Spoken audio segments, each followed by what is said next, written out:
Good morning. आपको एक question class 12th का और ये यूनिट 3 का है और इसमें फिजिक्स के अंतर्गत है find magnetic field at a point due to current passing through very long straight wire or conductor or prove that magnetic field B equal 10⁻⁷ or μ0.4 pi into 2I/d। तो आपको ये प्रूव करना है। तो यहाँ पर एक ये लॉन्ग स्ट्रेट वायर है और इस लॉन्ग स्ट्रेट वायर में ये पॉइंट मैं ओ लेता हूँ और ओ से ये डी डिस्टेंस है और इस डी डिस्टेंस पर एक पॉइंट पी है। इस पॉइंट पर मैग्नेटिक फील्ड फाइंड करना है पूरे में करंट जाने के कारण। तो पहले यहाँ पर एक स्मॉल पार्ट लेते हैं डी एल, ये ए बी,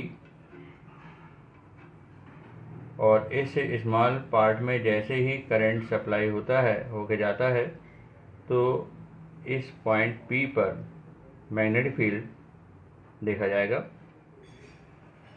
ये मैग्नेटिक फील्ड देखा जाएगा और यहाँ पर magnetic field small d B बनेगा अभी, क्योंकि अभी मैग्नेटिक फील्ड डी बी रहेगा डी एल पार्ट से जब करंट पास होता है तो। और यहाँ पर आपने इसको ऐसा परपेंडिकुलर ले लिया है A C, this is A C perpendicular to B P and this is angle theta and this distance is r between A and P and this angle is alpha, angle APO, and small angle small part D L है, इसके द्वारा angle जो बनेगा वो D alpha, this is D alpha angle, D alpha angle here locate D alpha.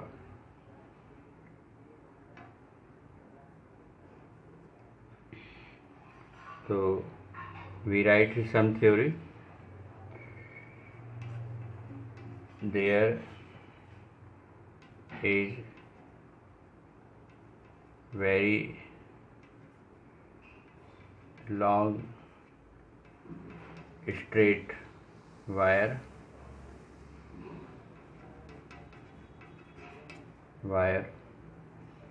infinite length straight wire are conductor, current I passes through it और इससे होकर current I पास होता है। P is a point where magnetic field find and OP equal D. Angle APO equal alpha and very small angle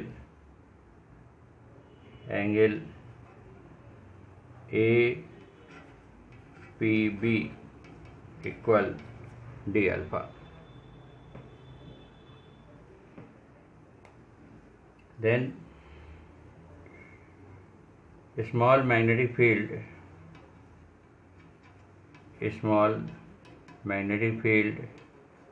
at P due to I in DL means AB part AB part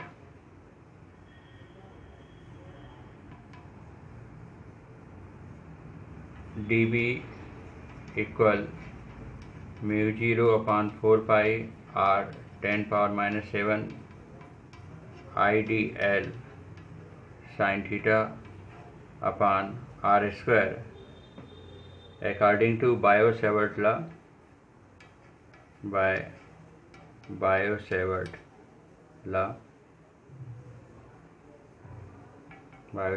law, relation 1. In triangle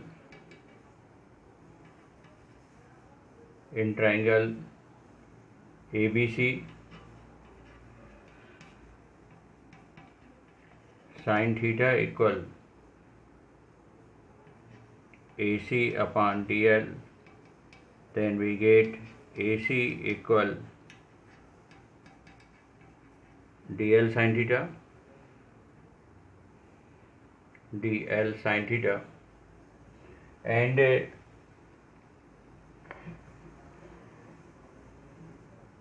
arc angle equal arc upon radius,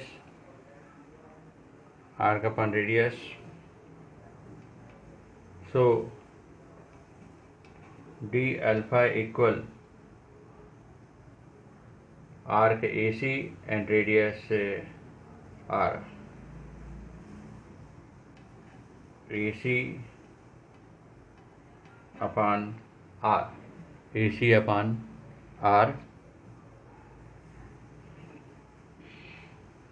and this relation AC upon r आप इसको यहाँ से change करके दूसरी जगह put करेंगे method से, क्योंकि नंबर 2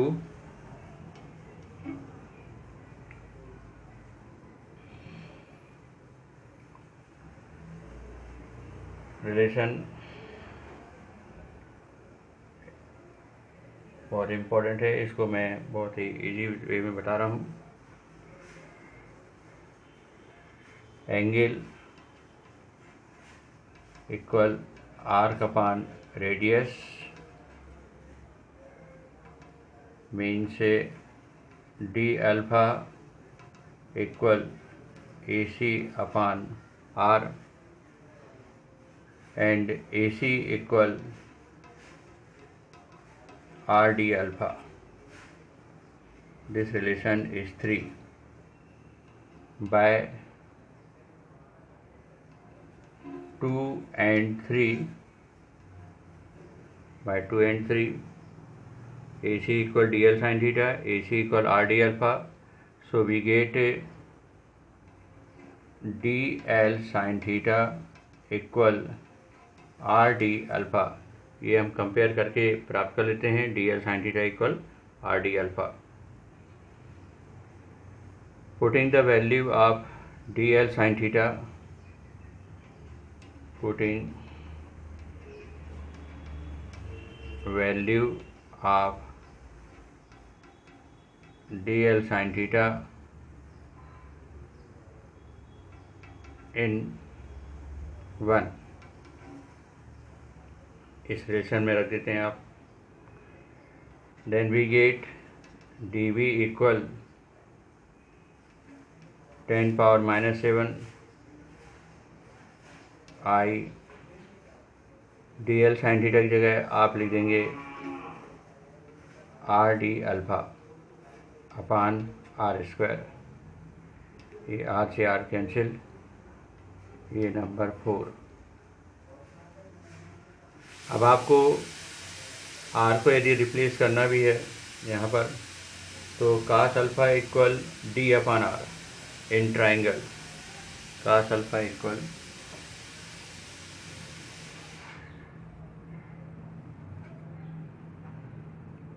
इन ट्राइंगल AOP. देखिए, आपको जो प्रूव करना है वो क्वेश्चन में रिलेशन चाहिए B, I और D में. और आपने अभी तक प्राप्त कर लिया है बी, जिसको अभी आप डी बी प्राप्त किया, वो उसका इंटीग्रेशन होगा।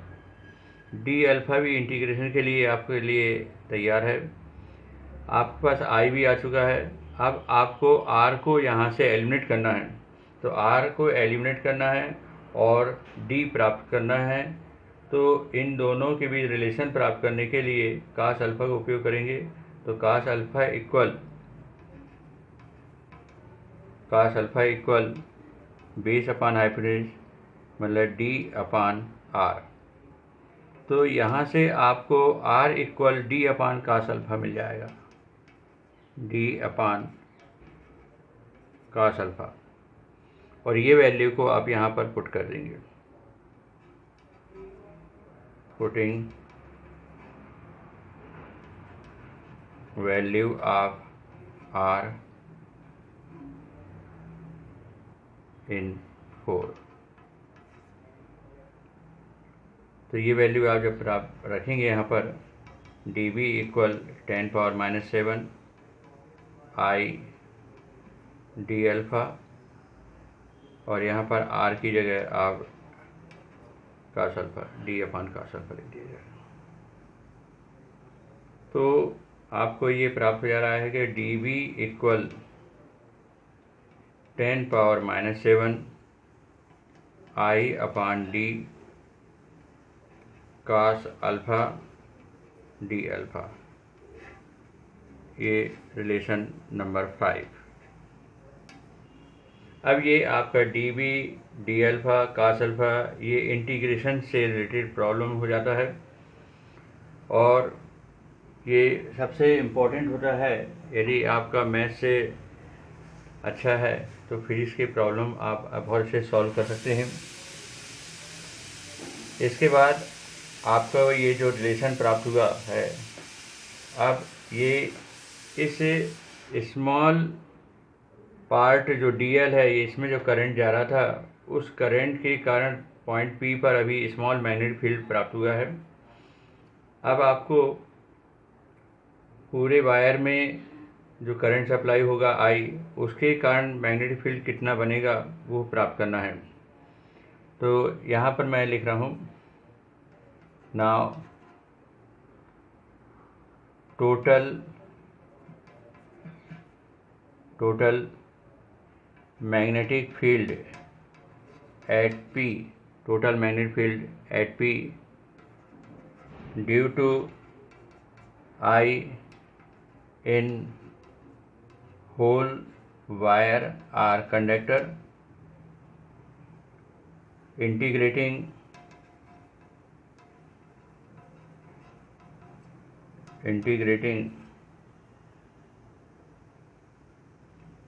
-90 to +90, -π/2 to +π/2 in 5। ऐसा इसलिए हो रहा है कि अभी ये अल्फ़ा एंगल था, और जैसे मान लो आपको एक बिल्डिंग, सामने वाली बिल्डिंग को जब आप देखना चाहते हैं, और ये बिल्डिंग बहुत बड़ी है, वेरी लार्ज है, हाइट बहुत ज़्यादा है, और जब आप यहाँ से देखेंगे तो इस जगह से आप ऊपर तक देखने की कोशिश करेंगे और नीचे भी देखने की कोशिश करेंगे, तो आप ऊपर तक ये बिल्डिंग तब तक आपको टॉप तक दिखाई देगी जब तक आपका एंगल 90 डिग्री के से थोड़ा कम तक रहेगा, तब तक आप देख सकते हैं उसको, क्योंकि 90 डिग्री पे देखने से वो सीधा पैरेलल हो जाएगा और आप इस बिल्डिंग को नहीं देख पाएंगे। इसलिए ये आप इधर और इस तरफ 89.9 डिग्री तक के एंगल पे ही आपको ये वायर लुक होगा। तो इसके लिए यहाँ पर ये -90 डिग्री और इधर के लिए +90 डिग्री बनेगा ये। तो एक्चुअली क्या है, 89.9 समथिंग जो भी वैल्यू देखी जाएगी यहाँ पर, कास अल्फ़ा या साइन अल्फ़ा जो भी वैल्यू आएगी, तो वो भी अप्रॉक्स ले लिया जाता है फिजिक्स में। तो यहाँ पर इसलिए इंटीग्रेशन कर रहे हैं। 5 का, इसका इंटीग्रेशन करेंगे तो ये डी बी, यहाँ पर आप -90 टू +90 और 10⁻⁻7 I/d, और यहाँ पर भी -90 degree to +90 degree cos alpha D alpha. अब ये इंटीग्रेशन में यहाँ पर b आ जाएगा, डी बी का इंटीग्रेशन b, और 10⁻⁻7, क्योंकि आपको मालूम है कि इंटीग्रेशन में dx का x हो जाता है, ये 10⁻⁻7 I/d, और cos अल्फ़ा का इंटीग्रेशन sin अल्फ़ा होगा, और यहाँ पर आप -90 से +90 लिख देंगे। You will write -90 to +90, b equal, ये डेफिनेट इंटीग्रल में आता है, अंतर्गत में आता है, 10⁻⁻7 I/d first sin 90 degree minus sin -90 degree, b equal 10⁻⁻7 I/d, here 1 minus here -1, 1 + 1 2, 10⁻⁻7 I/d, and here 2, 1 + 1 2. Then we get last answer 10⁻⁻7 2I/d. So this is very important relation.